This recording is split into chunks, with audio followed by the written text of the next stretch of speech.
Mr. President.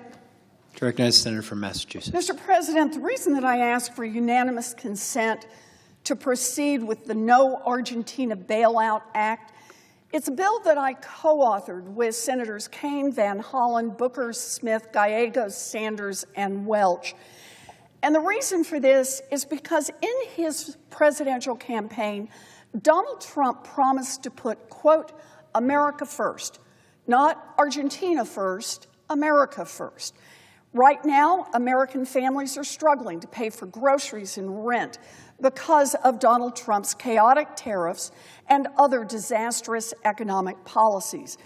President Trump and congressional Republicans shut down the government because they refused to work with Democrats to pass a bipartisan budget that would protect 15 million Americans' health care and prevent insurance premium hikes for tens of millions more.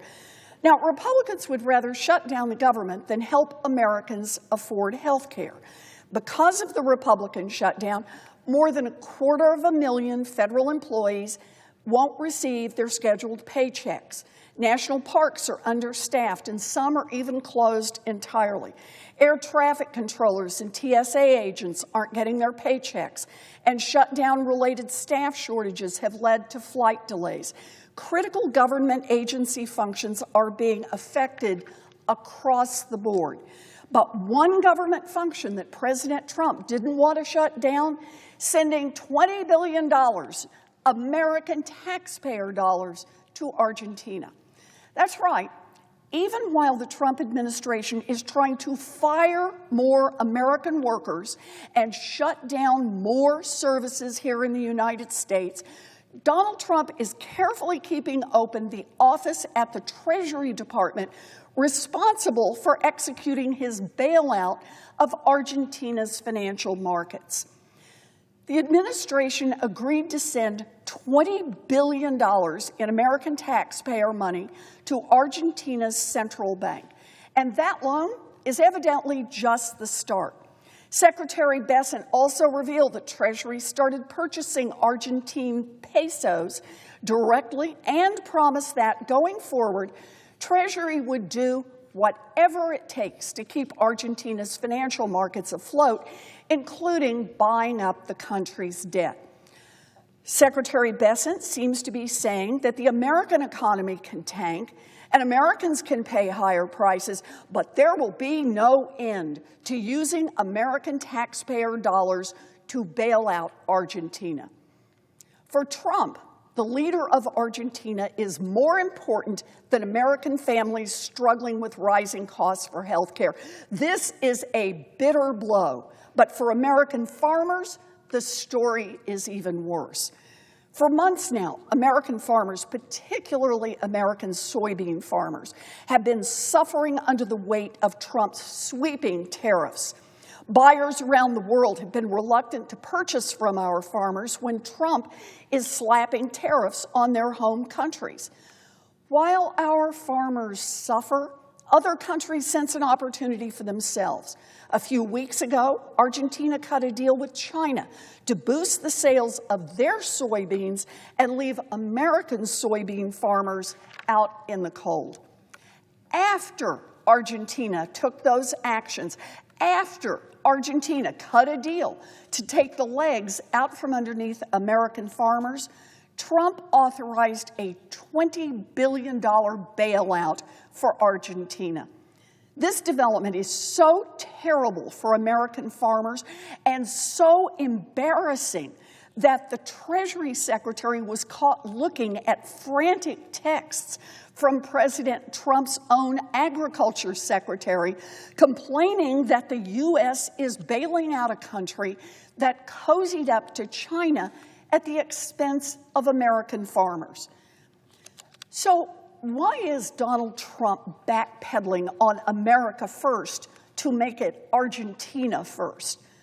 Because Donald Trump's personal friend, close political ally, and, quote, favorite president, Argentine President Javier Milei, is facing a critical midterm election in the coming weeks, and he is in trouble.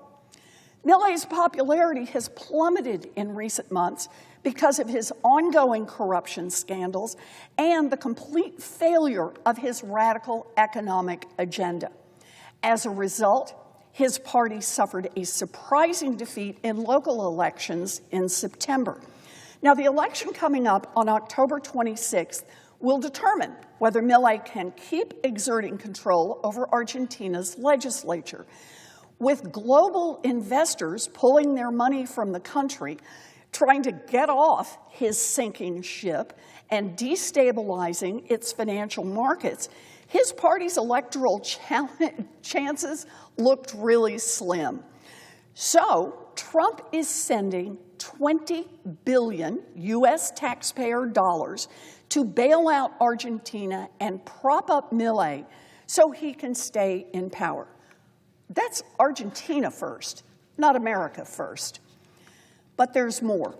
The bailout for Argentina also helps Treasury Secretary Scott Bessent's billionaire hedge fund buddies. Bessent's pals have bought up Argentina's debts, and if Argentina goes down, those Wall Street billionaires could lose a lot of money.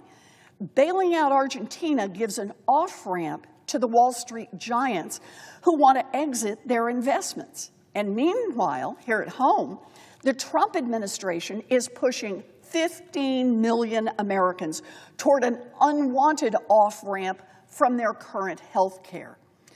The No Argentina Bailout Act is really very simple. It would stop Donald Trump from using Treasury's Exchange Stabilization Fund to provide direct or indirect financial assistance to Argentina, including through the use of currency swap lines, currency or sovereign debt purchases, or direct loans. Any existing financial contracts or instruments that violate this prohibition would have to be sold or terminated within 7 days.